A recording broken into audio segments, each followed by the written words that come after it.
Hello, everybody. I'm William Seahorn with Dixie Storm Spotters, and I just wanted to give you a quick introduction to myself.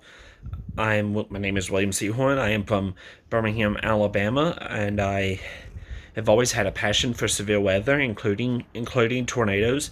I've always had an interest in it, but I will say that one of the biggest moments in my life that has really got me to want to be a storm spotter or storm chaser, however you want to word it, was the April 27th, 2011 super outbreak across central Alabama. That outbreak produced three EF5 tornadoes in the state of Alabama. One hit the town of Hackleburg and Phil Campbell with winds, I want to say, estimated at 210 miles per hour, leveled the entire city of Hackleburg and Phil Campbell. An EF4 hit downtown Coleman and wiped out nearly half the city. Another EF4 also hit Tuscaloosa and Fultondale, Alabama. Fultondale is approximately about 2 miles north of downtown Birmingham, and had a chance to go see the damage in Phil Campbell, Coleman, Fultondale, Bluntsville, Cahaba Heights, and unfortunately, Cordova was still off limits when I had a chance to go into that area, when I had a chance to see the damage. And the damage was just unbelievable. I mean, there were places where houses were that if it wasn't for the stairs going up to the front porch, you would have no idea that there was a house there. That's how bad it was. And I just can't imagine what those people went through. And then on January 23rd, 2012, another tornadic event unfolded across central Alabama. This one dropped an EF3 in the community in the Center Point area. It touched down as an EF0, EF1 in Center Point, continued northeast, coming into Clay, which is the community that I currently reside in, which is just right outside of Birmingham.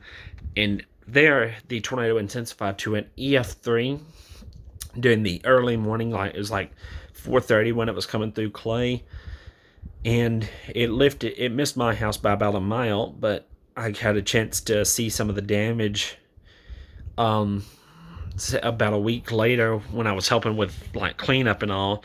And that was really the moment that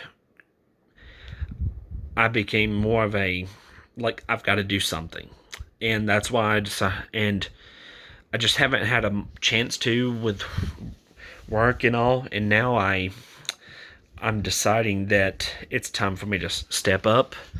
And I'm hoping to get some chasing and spotting in over the spring.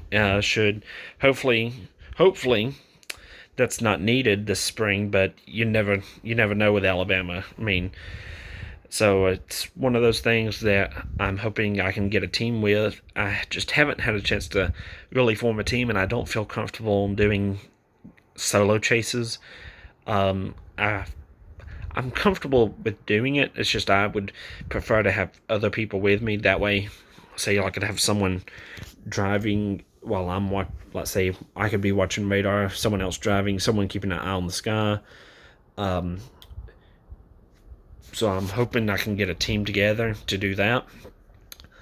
But that's just a little bit, and I may do some videos maybe every couple of weeks with especially if we see an event that is concerning for the potential for tornadoes, large hail, damaging straight line winds.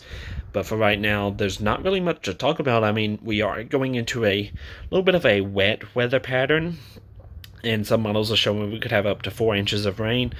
But overall, this is nothing really that seems too concerning to me right now. Maybe some minor localized flooding of poor drainage areas, but that seems about it.